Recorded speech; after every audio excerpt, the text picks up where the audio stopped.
Hi everyone, आप सभी का स्वागत है प्रतिज्ञा क्लासेस के इस चैनल पे। तो आज भी हम अपने क्वेश्चंस की सीरीज़ को कंटिन्यू रखने वाले हैं, जो कि बहुत इंपॉर्टेंट है आपके एक्सरे टेक्नीशियन या फिर ओटी टेक्नीशियन के एग्जामिनेशंस के प्रोस्पेक्टिव से।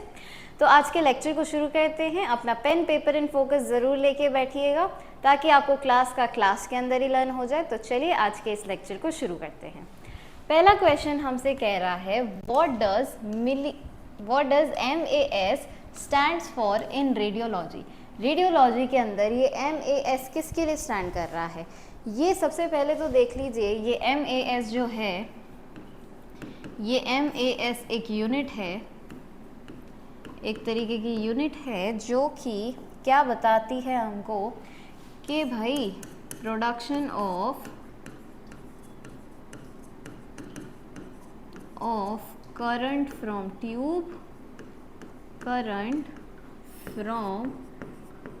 ट्यूब, जो कि किस में बताएगी हमको, मिली एम्पियर में बताएगी।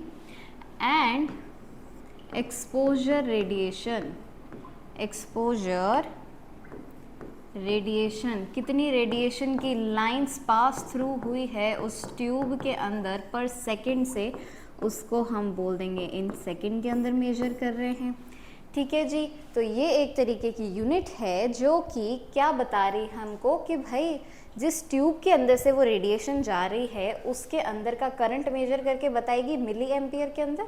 और एक्सपोजर रेडिएशन, जितनी वो लाइंस जा रही है, जितनी रेज जा रही है इन सेकंड्स के अंदर, वो हमको बताएगी। तो सिंपल सा हमको इसका क्या मतलब पता चल रहा है, मिली एम्पियर सेकेंड, है ना जी। यूनिट हमको यहीं से पता चल रही है, मिली एम्पियर सेकेंड। ठीक है जी। तो ऑप्शंस देख लेते हैं। मास एंड अब्जॉर्प्शन स्पेक्ट्रम, नहीं। मिली एम्पियर पर सेकेंड, नहीं। मिली एम्पियर्स पर शॉट, ये भी नहीं। मिली एम्पियर्स सेकेंड इसका क्या हो जाएगा, आंसर हो जाएगा। चलिए बढ़ते हैं नेक्स्ट क्वेश्चन की तरफ। नेक्स्ट क्वेश्चन हमसे पूछ रहा है which of the following affects the contrast of an x ray image. Words को पकड़िए, हमसे पूछ रहा है इनमें से कौन सा ऐसा फैक्टर है, ऐसा कारक है जो कि अफेक्ट कर रहा है, किसको अफेक्ट कर रहा है, contrast of an x ray image. X-ray image की कॉन्ट्रास्ट को क्या कर रहा है, अफेक्ट कर रहा है। ठीक है जी। तो पहले कॉन्ट्रास्ट समझते हैं कि ये इमेज कॉन्ट्रास्ट होता क्या है। अगर हम इमेज कॉन्ट्रास्ट की बात करें तो इमेज कॉन्ट्रास्ट का मतलब है कि भाई जो हम एक्सरे वगैरह कराते हैं, है ना जी। एक्सरे कराने के बाद हमको क्या दिखता है, वो अपनी बोन्स दिखती है ना, अपना क्या दिखता है, बोन्स दिखती है, सॉफ्ट टिश्यूज दिखते हैं, है ना जी। तो इमेज कॉन्ट्रास्ट के अंदर हम क्या देखते हैं कि जब भी हम एक्सरे कराते हैं, एक्सरे के अंदर हमको कुछ डार्क रीजन दिखता है जो कि होगा आपका ब्लैक वाला रीजन। कुछ हमको वाइट चीज़ें दिखती है जो कि आपकी क्या होती है, रेडियो ओपेक होती है, जैसे कि हमारी बोन्स। एंड कुछ चीज़ें हमको शेड्स ऑफ ग्रे दिखाई देते हैं, शेड्स ऑफ ग्रे दिखाई देते हैं। ये इतने सारे कलर्स हमको दिखाई देते हैं एक्सरे के अंदर, है ना जी। तो इससे हमको क्या पता चलता है कि भाई डिफरेंशिएशन हो रहा है बोन्स और सॉफ्ट टिश्यूज़ के बीच में। इतने कलर्स हमको क्यों दिखाई देते हैं, ताकि भाई हमको पता चल जाए कि भाई ये बोन है, ये सॉफ्ट टिश्यू है ना जी। तो ये क्या डिफरेंशिएट कर रहा है between bones and soft tissue, bones and soft tissues, है ना जी। तो ऑप्शंस देखते हैं पहले। ऑप्शंस हमको कह रहा है मिली एम्पियर सेकेंड, नहीं जी, ये तो यूनिट होती है। किलोवोट पीक, किलोवोट पर पीक है ये, जो कि क्या कंट्रोल करेगी, ये आपके कंट्रोल करेगी,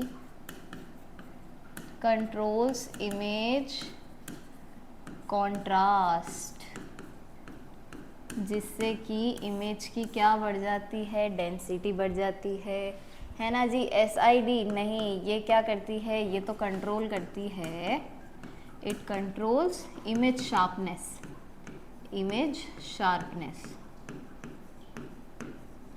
तो हमको यही पूछा है कि इमेज कॉन्ट्रास्ट को कौन कंट्रोल कर रहा है, तो दैट इज किलोवोल्ट पीक। ये केवीपी क्या है? किलोवोल्ट पीक है, किलोवोल्ट पीक है ना जी, जो कि क्या कंट्रोल कर रही है? इमेज कॉन्ट्रास्ट को यहाँ पर कंट्रोल कर रही है। ठीक है जी, बढ़ते हैं नेक्स्ट क्वेश्चन की तरफ। Next question is asking which area is most sensitive to X rays. X rays से हमारी बॉडी के कौन से ऑर्गन पे सबसे ज़्यादा इफेक्ट पड़ता है? बोन्स, स्किन, आईज या फिर रिप्रोडक्टिव ऑर्गन्स? बोन्स की बात करें तो बोन्स में इतना ज़्यादा फर्क पड़ता नहीं है एक्स रेज का, so it is not sensitive, not more sensitive कह सकते हैं,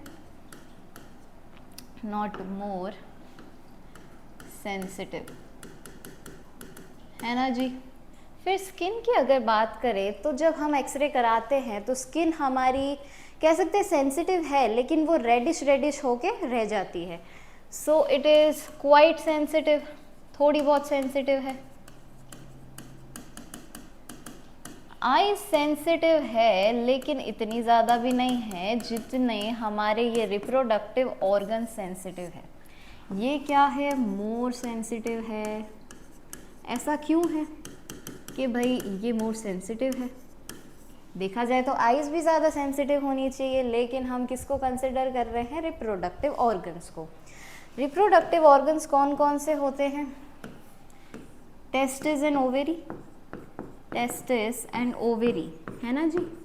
रिप्रोडक्टिव ऑर्गन्स कौन कौन से होते हैं? टेस्टिस होती है एंड ओवेरी होती है। अब इन दोनों के पास क्या प्रेजेंट होते हैं? इन दोनों के पास प्रेजेंट होते हैं undifferentiated rapidly dividing cells present होते हैं। तो क्योंकि इनके पास undifferentiated rapidly dividing cells present होते हैं, हम कह सकते हैं कि हमारे जो रिप्रोडक्टिव ऑर्गन्स है ये बहुत ज़्यादा सेंसिटिव है। जब भी कोई रे जो होती है पास करती है हमारी बॉडी ऑर्गन्स में से, तो क्या करेंगे? ये जो अनडिफरेंशिएटेड रैपिडली डिवाइडिंग सेल्स होते हैं ये क्या करेंगे? और ज़्यादा जल्दी डिवाइड करने लग जाएंगे, जिससे कि क्या हो जाता है? जिससे कि जेनेटिक प्रॉब्लम आ सकती है। इससे क्या हो सकता है? जेनेटिक प्रॉब्लम हो सकती है ना जी। तो अब जब भी हम क्या करेंगे? एक्सरे कराएंगे, तो इससे बचने के लिए हम क्या यूज़ करेंगे? हम यूज़ करेंगे gonads shielding. We will use gonad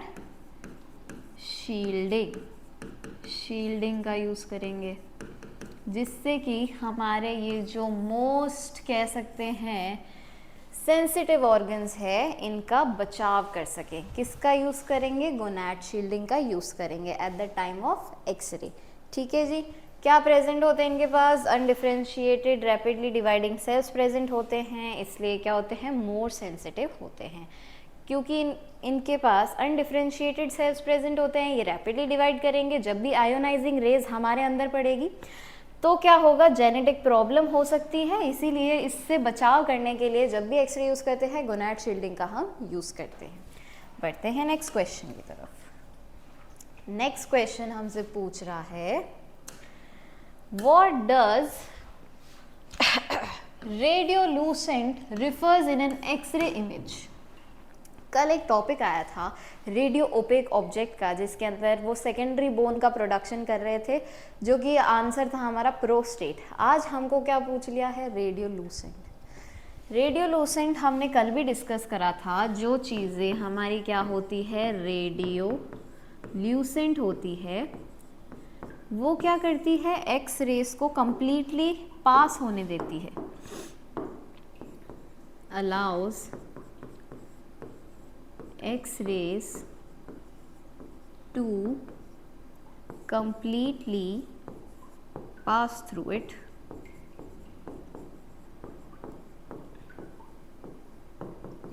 है ना जी, जो चीज़ें रेडियोलूसेंट होती है क्या करेगी, अलाउ करेगी एक्स रेस को कि भाई आप पूरी तरीके से पास हो जाओ, है ना जी। रेडियोलूसेंट की अगर हम बात करें तो ये कहाँ होती थी, जहाँ पे भी क्या हो रहा था, बोन का डिस्ट्रक्शन हो रहा था। बोन का क्या हो रहा है, डिस्ट्रक्शन हो रहा है, डिस्ट्रक्शन, है ना जी। होगा कहाँ पे, थायराइड में, या फिर कह सकते हैं लंग्स में, है ना जी। अब जब ये सारी एक्सरेज को पास करेगा, अपने अंदर से पास होने देगा, तो हमको यहाँ वाली चीज़ें कैसी दिखेगी, will appear dark, things will appear dark, black black दिखेगा, है ना। एक्सरे के अंदर हमको कैसी दिखेगी, एक्सरे के अंदर हमको डार्कर एरिया दिखेगा, ब्लैकिश एरिया दिखेगा, है ना, ब्लैकिश एरिया हमको नज़र आएगा।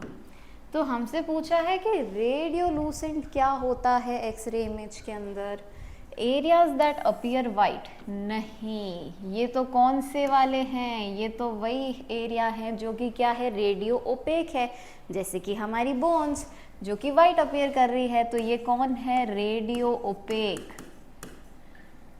रेडियो ओपेक, है ना जी। नेक्स्ट हमसे कह रहा है areas that allows X-ray to pass through, yes, X-rays को कंप्लीटली क्या कर रही है, पास थ्रू कर रही है, यही हमारा आंसर है। आगे भी देख लेते हैं, areas that reflects X-rays, X-rays बेटा समझो कभी भी डिफ्लेक्ट होती ही नहीं है, अगर वो रिफ्लेक्ट हो जाएगी तो जो हमारी इमेजिंग होगी उसके अंदर हमको प्रॉपर इमेजिंग नहीं दिखेगी, तो एक्सरेज कभी भी रिफ्लेक्ट बैक नहीं होती है, ठीक है जी। और नन अबव द इसका आंसर होगा ही नहीं। क्वेश्चन के हिसाब से हमारा आंसर क्या है, areas that allows X rays to pass through, ठीक है जी, बता दिया है। आई होप आपको समझ में आ गया होगा।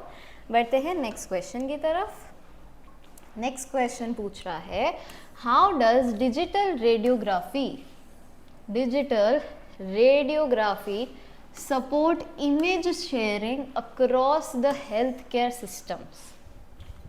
जितने भी हमारे हेल्थ केयर सिस्टम्स बन रखे हैं उनमें डिजिटल रेडियोग्राफी जो है आजकल बहुत ही ट्रेंड में चल रही है, ताकि क्या हो रहा है, पेशेंट्स का जितना भी डेटा है, जितना भी उनकी इमेजिंग वगैरह है, जितने भी एक्सरे सिटी स्कैन्स है, अगर वो हमको दूसरे किसी हेल्थ केयर सेंटर के अंदर पहुंचानी हो तो हम इस डिजिटल रेडियोग्राफी का इस्तेमाल करते हैं, ठीक है जी, बहुत ही सिक्योर रहती है।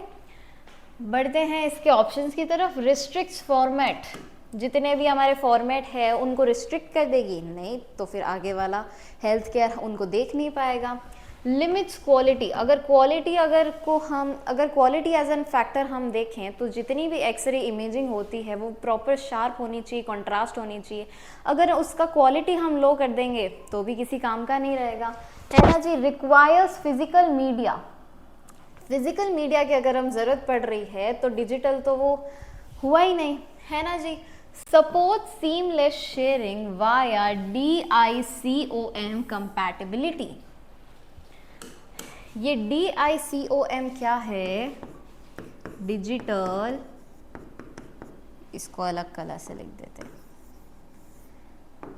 ये आपका DICOM है, डिजिटल इमेजिंग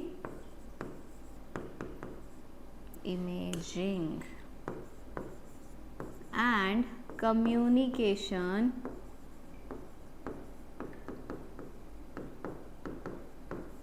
मीडिया, है ना जी।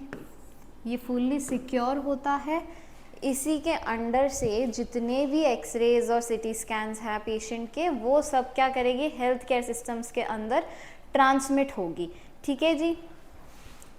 चलिए बढ़ते हैं नेक्स्ट क्वेश्चन की तरफ। Okay, what does ALARA stands for in radiology, radiology के अंदर ये अलारा क्या होता है, ये अलारा होता है all lethal and risky activities, no. As low as really achievable, no. As low as reasonably available, नहीं. As low as reasonably achievable, जी।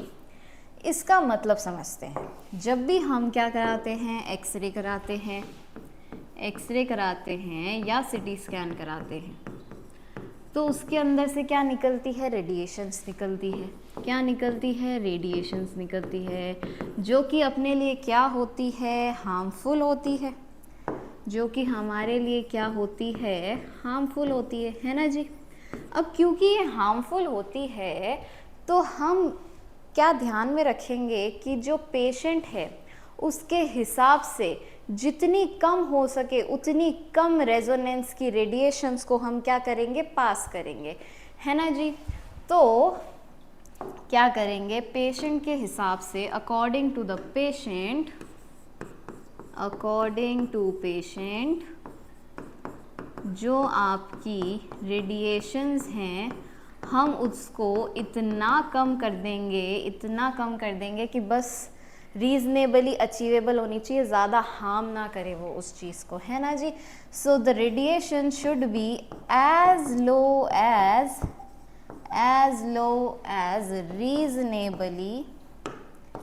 Reasonably achievable. जितनी उनको हम दे पाएँ, जितनी वो सहन कर पाएँ, उतनी लो रीजनेबल फ्रीक्वेंसी हम रेडिएशंस के थ्रू प्रोवाइड करेंगे। ठीक है जी। तो इसके अंदर पेशेंट वगैरह का पूरा ध्यान रखा जाता है। ओके जी। सो इसका आंसर हो जाएगा as low as reasonably achievable. ठीक है जी। बढ़ते हैं नेक्स्ट क्वेश्चन की तरफ। नेक्स्ट क्वेश्चन हमसे पूछ रहा है best method for sterilising surgical instruments. Surgical instruments को स्टेरिलाइज कब करने की ज़रूरत होती है, जब ओटी थिएटर्स में, ऑपरेशन थिएटर्स के अंदर क्या होता है, किसी भी तरीके की सर्जरी हो रखी होती है तो उन सर्जिकल इंस्ट्रूमेंट्स को हमको क्या करना पड़ता है, स्टेरिलाइज करना पड़ता है, जिससे कि जितने भी बैक्टीरियाज, माइक्रो ऑर्गेनिजम्स वहाँ पर प्रेजेंट है वो सब डाई कर जाए, सब मर जाए। ठीक है जी। तो बेस्ट मेथड कौन सा है, बॉइलिंग, ऑटोक्लेविंग, यूवी लाइट या फिर अल्कोहल। इसका करेक्ट ऑप्शन हो जाएगा बच्चों ऑटोक्लेविंग। ऑटोक्लेविंग के अंदर क्या होगा, ऑटोक्लेविंग के अंदर हम प्रोवाइड करेंगे high steam, pressurised high steam. क्या प्रोवाइड करेंगे, प्रेशराइज्ड हाई स्टीम प्रोवाइड करेंगे। किसको प्रोवाइड करेंगे, to the surgical instruments, surgical instruments को क्या करेंगे हम, प्रेशराइज्ड हाई स्टीम प्रोवाइड करेंगे फॉर अबाउट 15 to 20 मिनट्स, 15 से 20 मिनट के लिए, 15 से 20 मिनट के लिए, जिससे कि क्या होगा, जिससे कि इन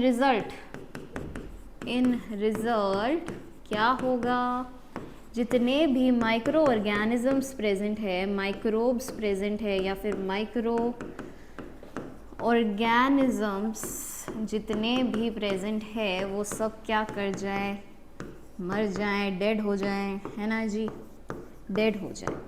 अब हमको पता है माइक्रो ऑर्गेनिजम्स या तो क्या हो सकते हैं, या तो वो हो सकता है बैक्टीरिया, या तो वो हो सकता है वायरस, या तो वो हो सकता है फंगस, या फिर वो हो सकता है स्पोर्स।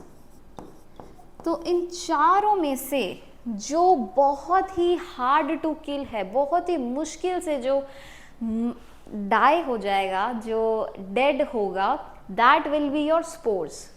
स्पोर्स जो है क्या है, मोस्ट रेजिस्टेंट। स्पोर्स क्या है, मोस्ट रेजिस्टेंट है, मोस्ट रेजिस्टेंट है, इसलिए they are very hard to kill, very hard to kill, है ना जी। तो हमने बेस्ट स्टेरिलाइजिंग सर्जिकल इंस्ट्रूमेंट्स के लिए कौन सा मेथड बताया, ऑटोक्लेविंग। ठीक है जी, जिसके अंदर हमने क्या दिया, प्रेशराइज्ड हाई स्टीम दिया सर्जिकल इंस्ट्रूमेंट्स को 15 से 20 मिनट के लिए, जिससे क्या हुआ, जितने भी माइक्रोब्स या माइक्रो ऑर्गेनिजम्स प्रेजेंट थे वो सब क्या हो गए, डेड हो गए। और ये माइक्रो ऑर्गेनिजम्स या तो बैक्टीरिया हो सकता है, वायरस हो सकता है, फंगस हो सकता है, या स्पोर्स हो सकता है।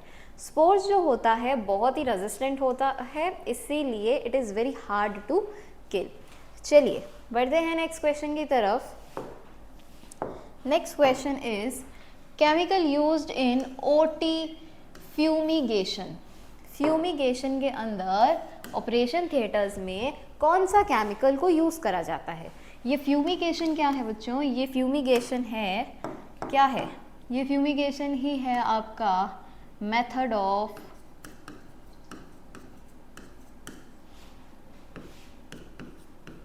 स्टेरिलाइजेशन। स्टेरिलाइजेशन का मेथड है जिससे हमको क्या मारने हैं? माइक्रो ऑर्गेनिजम्स को हमको किल करना है, जिसके अंदर हमने अभी पढ़ा था ऑटोक्लेविंग, है ना जी। अब उसके अंदर हम कौन से केमिकल का यूज़ करेंगे? तो उसके अंदर हम फॉर्मल्डिहाइड का यूज़ करेंगे, इथेनॉल, क्लोरोहेक्सिडीन या फिर पोविडोन आयोडीन का यूज़ करेंगे। तो हम किस केमिकल का यूज़ करेंगे? हम यूज़ करेंगे फॉर्मल्डिहाइड का। ठीक है जी। इसके अंदर भी वही होगा, माइक्रो ऑर्गेनिजम्स क्या कर जाएंगे? किल कर जाएंगे। ठीक है जी। और हम इनको स्टेरिलाइजेशन करने के बाद क्या करेंगे? रूम को बंद कर देंगे, रूम सील हो जाएगा। जब फ्यूमिगेशन होगा उसके बाद हम क्या करेंगे? रूम को सील कर देंगे for about 6 to 12 hours, 6 to 12 hours के लिए। ठीक है जी। चलिए बढ़ते हैं नेक्स्ट क्वेश्चन की तरफ। Recommended temperature range in an operating room. Operating room के अंदर लगभग कितना टेम्परेचर होना चाहिए? 15 to 19 डिग्री सेल्सियस, या फिर 20 से 24 डिग्री सेल्सियस, या फिर 25 से 29 डिग्री सेल्सियस, या फिर 30 से 34 डिग्री सेल्सियस। तो ऑपरेशन रूम के अंदर लगभग 20 से 24 डिग्री सेल्सियस का आपके पास टेम्परेचर होना चाहिए, मतलब आपको रूम का टेम्परेचर इतना मेंटेन करके रखना है। ठीक है जी। आगे इसमें समझाने की बात कुछ है नहीं, बढ़ते हैं नेक्स्ट क्वेश्चन की तरफ। Telescope device often used to position for thyroidectomy. What is this thyroidectomy या फिर इरेक्टोमी? थायरोइरेक्टोमी। ओके। ये बेटा एक सर्जिकल मेथड होता है जिससे कि हम क्या करते हैं? ग्लैंड्स को, जो हमारी थायराइड ग्लैंड है उसका रिमूवल के मेथड को हम बोलते हैं थायरोइडेक्टोमी। ठीक है जी। क्या है? एक सर्जिकल मेथड है। क्या है? सर्जिकल मेथड है जिससे कि हम क्या कर रहे हैं? Removal of thyroid gland. Thyroid gland को क्या कर रहे हैं? रिमूव कर रहे हैं, है ना जी। तो इसके लिए हम किस चीज़ का, किस पोजीशन का यूज़ करेंगे? Shoulder roll, bean bag, axillary roll या फिर चार्ट रोल। हम बच्चों जब भी थायराइडेक्टोमी करनी होती है, थायराइड ग्लैंड को रिमूव करना होता है, हम यूज़ करते हैं शोल्डर रोल का। शोल्डर रोल के अंदर क्या होता है? शोल्डर रोल के अंदर हम क्या करेंगे? हम लेंगे एक रोल ऑफ टॉवल,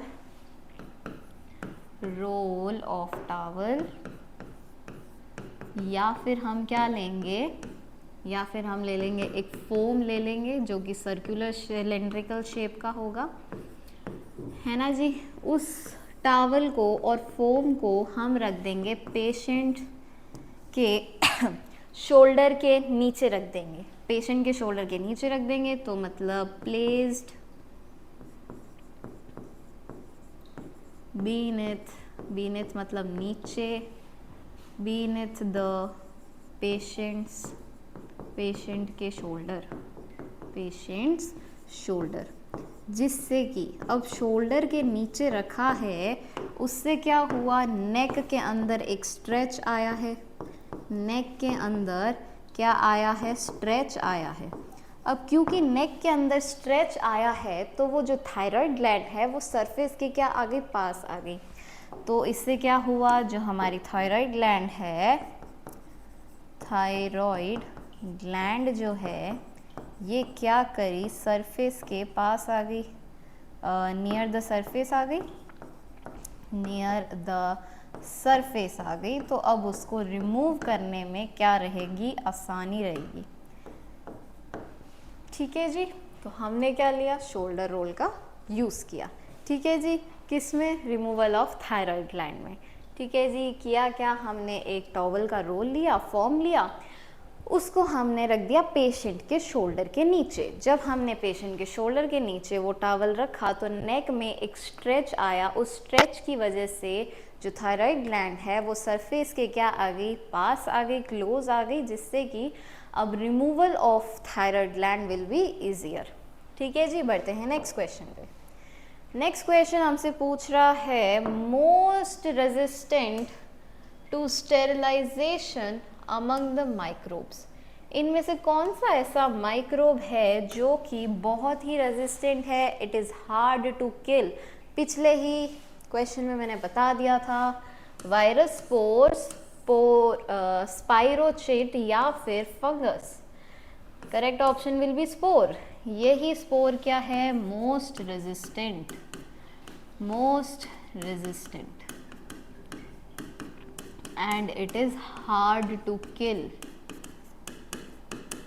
कितना भी इसको टेम्परेचर दे दो, कितना भी इसको प्रेशराइज से स्टीम कर दो, स्पोर को निकालना is very very difficult.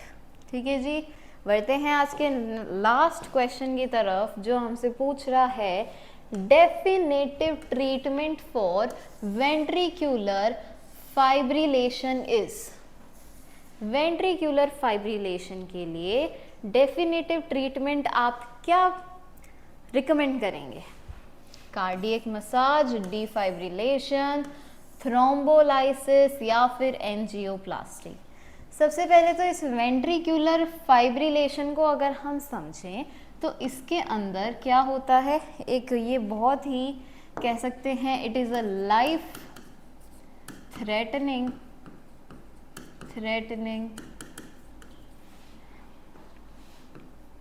Disease कह दो या फिर क्या कह सकते हैं, लाइफ थ्रेटनिंग डिसऑर्डर बोल दो, डिसऑर्डर है।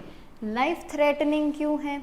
बहुत ही घातक है अपनी लाइफ के लिए। ऐसा क्यों है? क्योंकि इसके अंदर क्या होता है, जो हमारे वेंट्रिकल्स होते हैं, वेंट्रिकल्स वो अच्छी तरीके से क्या नहीं करते हैं, कंप्रेस नहीं करते हैं, कॉन्ट्रैक्ट में नहीं आते हैं, है ना जी, अच्छी तरीके से कॉन्ट्रैक्ट नहीं करते हैं, है ना जी, जिससे कि क्या हो जाता है, वेंट्रिक्यूलर फाइब्रिलेशन हो जाता है। अब इसके लिए बेस्ट ट्रीटमेंट हम क्या देंगे? हम इसके लिए बेस्ट ट्रीटमेंट देंगे डिफाइब्रिलेशन। मतलब जितने भी हमारी फाइब्रिल्स प्रेजेंट हैं उनका हम क्या कर देंगे, डिफाइब्रिलेशन कर देंगे। उनके अंदर कुछ ऐसे सब्सटेंसेस हम प्रोवाइड करेंगे, ऐसा हम क्योर करेंगे कि हमारे जो वेंट्रिकल्स है वो क्या कर जाए, अच्छे से कॉन्ट्रैक्ट कर पाए। अच्छा, अब ये जो वेंट्रिकल्स है जब ये अच्छे से कॉन्ट्रैक्ट नहीं कर पाते हैं तब क्या होता है, कार्डियक अरेस्ट होने के चांसेस होते हैं। क्या होते हैं? कार्डियक अरेस्ट होने के चांसेस बढ़ जाते हैं, है ना जी। तो इस चीज़ का आप ध्यान रखें। तो आज के लेक्चर को हम यही ख़त्म करते हैं। आई होप आपको आज का लेक्चर समझ में आया होगा एंड इफ़ेक्टिव भी लगा होगा एंड थोड़ा बहुत आपको क्लास के अंदर ही लर्न हो गया होगा। अगर आपको ये वीडियो पसंद आया है और अगर ऐसे और वीडियोस चाहिए तो चैनल को ज़रूर सब्सक्राइब करिए, वीडियो को लाइक करें, शेयर करें एंड कमेंट में ज़रूर बताना कि आपको अगला MCQs किस टॉपिक पे चाहिए। मिलते हैं अगले सेशन में। Till then good bye.